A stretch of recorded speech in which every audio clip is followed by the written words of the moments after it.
Tonight, a pioneering operation has a Scottish surgeon and his team carry out the UK's first ever womb transplant. The most stressful week of our surgical careers, but also unbelievably positive in the outcome. Also making the headlines, relatives of those in the grip of substance abuse say they're frustrated by a lack of action to tackle Scotland's drugs crisis. And Strictly judge Anton Dubeg waltzes his way to the Edinburgh Fringe. I'm Kellyanne Woodland in Edinburgh.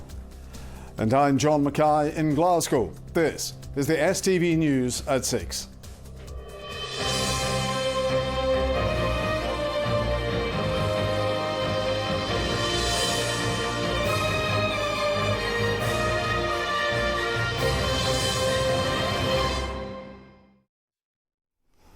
Good evening. A pioneering Scottish surgeon is at the forefront of the UK's first ever womb transplant. Professor Richard Smith from Glasgow and his team carried out the procedure in Oxford on a 34-year-old woman who was receiving her sister's womb.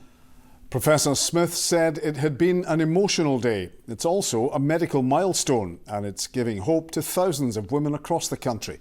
Laura Alderman has the story. Experts are calling what happened in this operating theatre in Oxford 6 months ago the dawn of a new era. A 34-year-old woman born without a womb received a transplant from her sister, who already had completed her family, thereby giving another woman the chance to do the same. The Scottish surgeon who led the organ retrieval team said it was an emotional day. Probably the most stressful week of our surgical careers, but also unbelievably positive in the outcome. And the donor and recipient just over the moon, really over the moon. We were all there for the patient. We wanted her to end up with a successful uterus transplant and hopefully a baby. Yeah, absolutely. The woman, who wishes to remain anonymous, is hoping to use her own embryos frozen before the surgery to now have a family.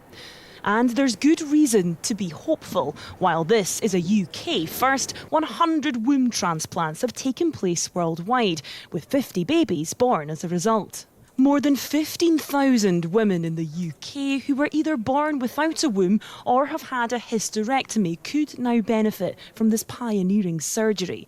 Women like Ella May. It makes me emotional thinking about it because it's really, really exciting. And at 16, I just remember thinking, obviously, I'm never going to be able to carry a baby ever, ever, ever. And now someone being diagnosed, like I say, today and tomorrow, could think that they might be able to carry a baby.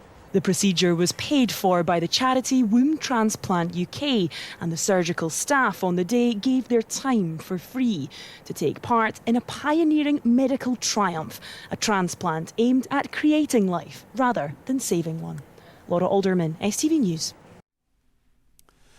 The annual drug death statistics laid bare the human loss of addiction last year, and relatives fighting to keep their loved ones alive warn they're also paying a devastating daily price: the cost of loving someone in the grip of substance abuse.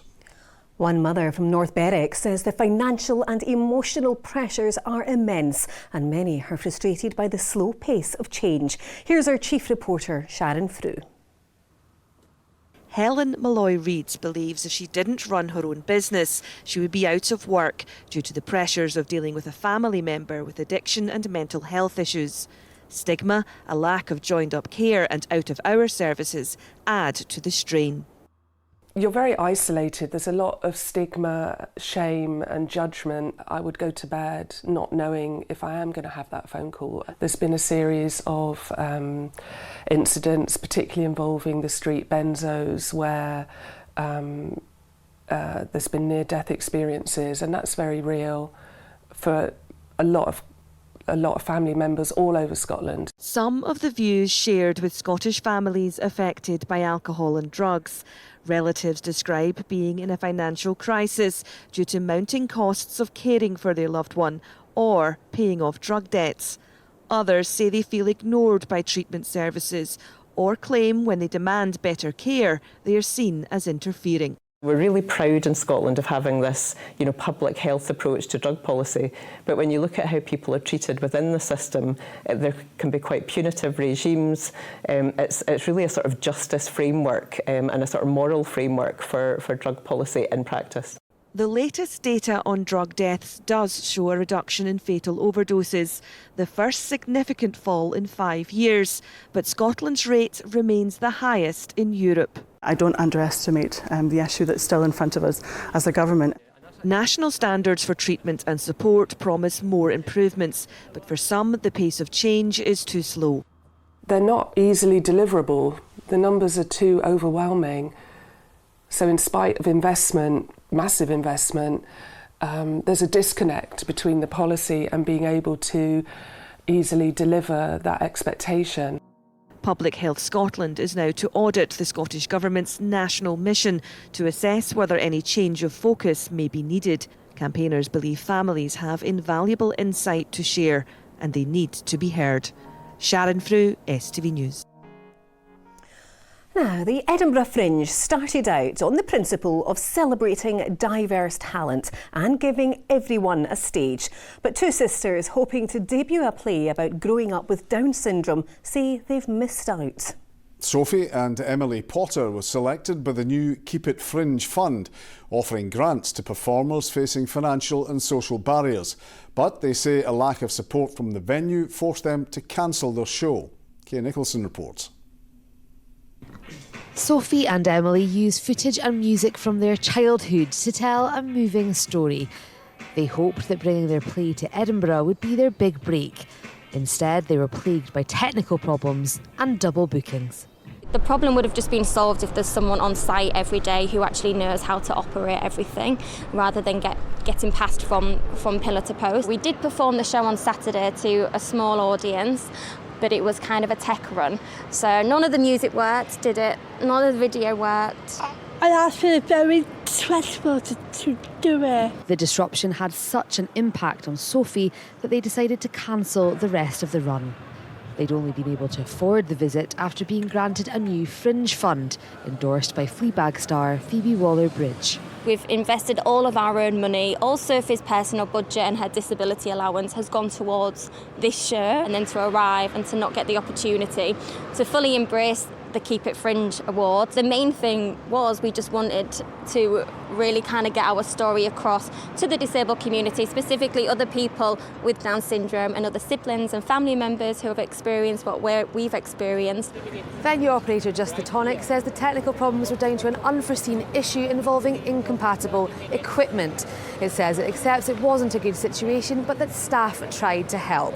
Meanwhile, the Fringe says it's speaking to Emily and Sophie about their experience to try to improve support services for artists here. Despite the disappointment, the sisters don't want to give up. Hopefully it's not the end and we will get a chance to perform it again and tell our story and celebrate. But I'm really proud of my sister to take care of me. I think we've taken care of each other this whole week, haven't we? You've looked after me as much as I've looked after you. And that is very important to me. Kay Nicholson, STV News, Edinburgh. Can the key to tackling the cost of living and the climate crisis be found at home? Almost half of the country's 2.5 million properties don't meet the minimum standards for energy efficiency. And more than a third of Scots in social housing are in fuel poverty. Our climate correspondent Caroline Lewis has been finding out how making our homes more efficient can save money and help the environment. The last year has brought into sharp focus how much energy we're using. But do we really know how much energy we're losing? For Sally, that became abundantly clear when she moved to a new home in November. Where I lived before, I lived in flats and there were tiered flats. And the bills at that point were in up to almost £300 for 3 months. And at the moment I'm only paying £40 a month. That's the largest bill I've had. As I say, I haven't had any heating on since the end of January. There's not many houses you can say that will happen in. Her house in Glasgow is what's known as a passive house.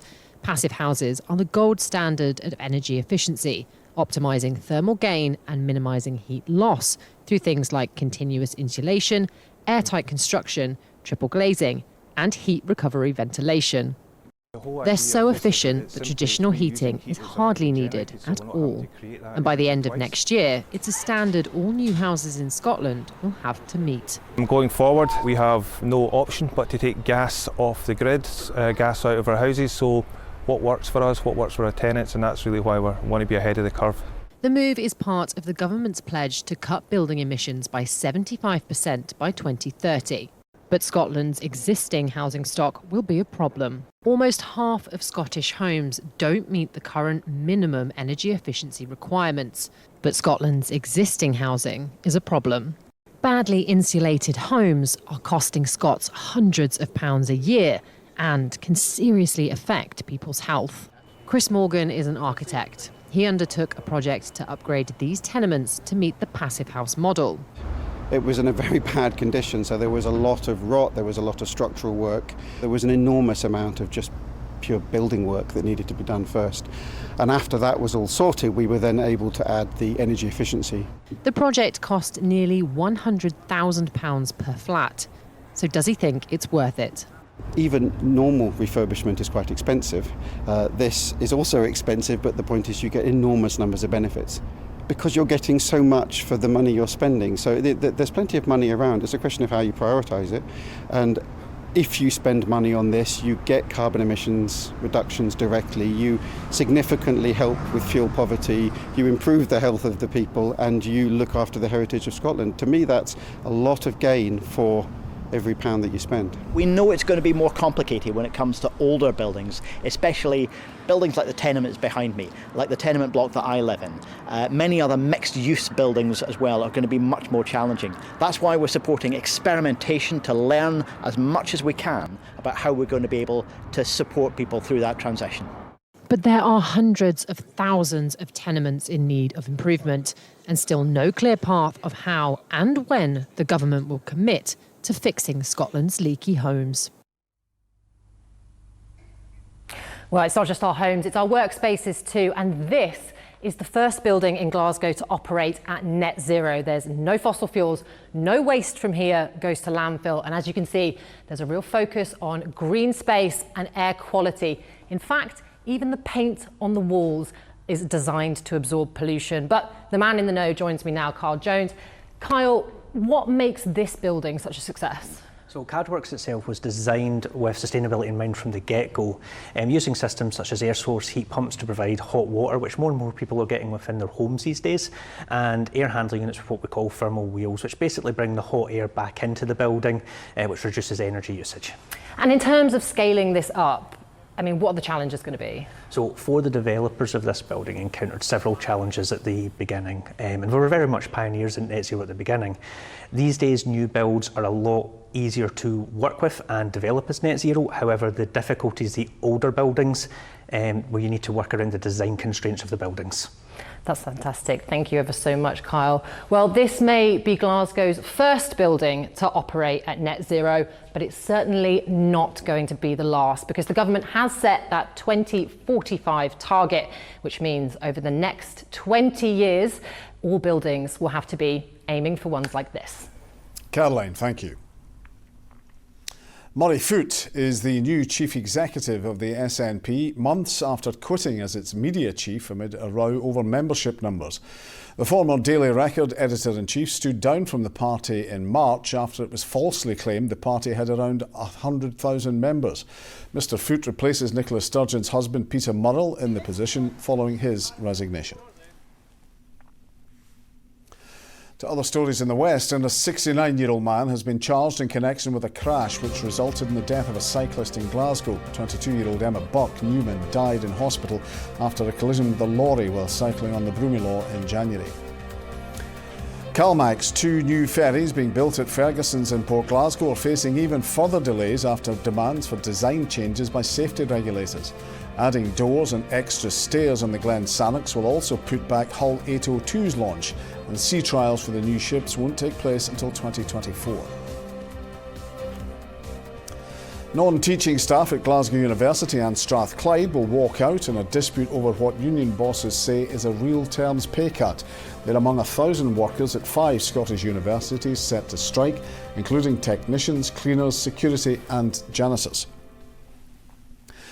The Ukrainian flag has been raised in George Square above the city chambers ahead of Ukrainian Independence Day. Glaswegians, politicians and campaigners marched into the city centre this evening, showing solidarity with people displaced by the Russian invasion. Ewan Petrie reports. Well, the Ukrainian flag is flying above the city chambers here in Glasgow, a symbol right now of courage and resilience in the face of Russian aggression. And here in George Square, dozens of people have gathered to mark International Ukrainian Flag Day. And there are speeches, performances, and one of those taking part joins me now. Bashana, you sang the national anthem here. Tell me about the event and what it meant for you to take part in it. Hello, actually, I'm very happy that you invited me. So what we are doing today, we are celebrating the National Day of the Ukrainian flag, and tomorrow actually we're going to celebrate the Independence Day of Ukraine. So you know, since the Russia invaded the Ukraine, a lot of people fled the country, and I'm one of the person who left the Ukraine when the war started. So this is the chance for us to unite together and still feel the Ukrainian culture. And how are you coping with life here in Scotland, given all that's going on back home?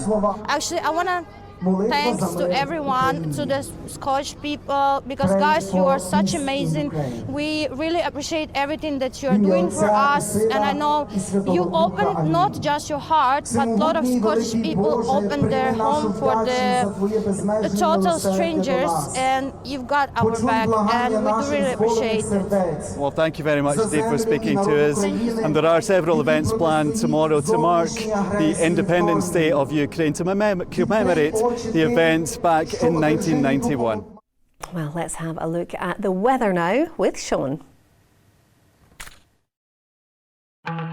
Things are hotting up.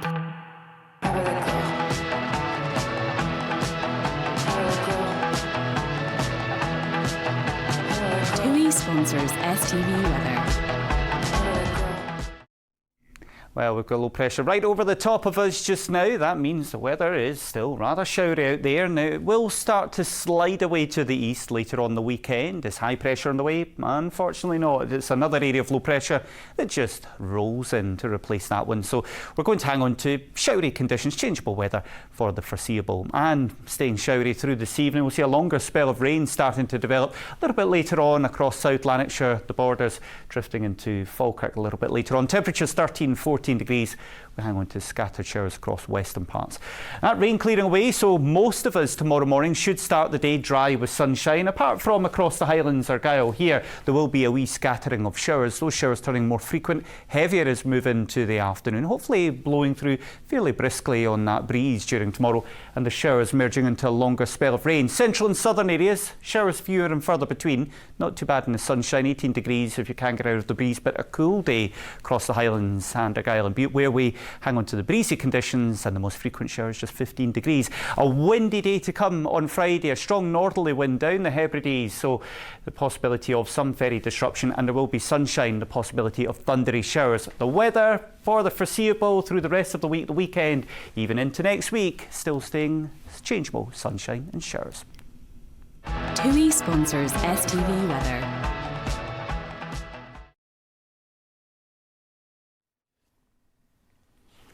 And finally, we may be nearing the end of the Edinburgh Fringe, but Anton du Beck's run has just begun as he takes to the stage at Underbelly's McEwen Hall. Laura Boyd joined the dancing star to find out what audiences can expect from An Afternoon with Anton and what we can look forward to when Strictly returns. Well, waltzing his way into Edinburgh for the Fringe finale this week is Anton du Beck. Anton, thank you for joining me. Well, thank you very much for having me. Isn't it exciting? The Fringe. This is your Fringe debut. Fringe debut, and I'm closing the whole place. I think that's the bad omen, Shutting isn't it? it down. I'm shutting it. That's odd. But we've got How do we get these people to get out the room? Bring Get Anton in. Nice. But this is An Afternoon with Anton du Beck. What Yes. does one get from An Afternoon with you? Well, song, dance and chat. Turns out I'm hilarious. I had no idea. But the chat is all sort of generated by the audience. So it's a sort of interactive thing, really. Do you know, interesting enough, that part, which is supposed to have been a small part of the show, just a little bit of a Q&A, has turned into a major part of the show. So I keep having to cut songs out. And now we have to lose the foxtrot. Sorry, there's more questions coming in. Forget the dance. Yeah, it's going to end up like that, I think. And are you ready for questions from a Scottish audience? Oh, I've had plenty in the past. So yes, I know what they're like. I know where I'll know the level at which they come in at. I can imagine that. I hope they tone them down for an afternoon. I would think so. Maybe. And we've got Strictly on the horizon as well, so looking forward to this series. Looking forward to it enormously. We got a lovely group again. So it's that wonderful thing is you'll immediately choose your favourite after the first show. You go, oh, I really like them. I want to be voting for your favourite. One of your favourites, you told me, your previous partner was our very own Judy Murray. Legend.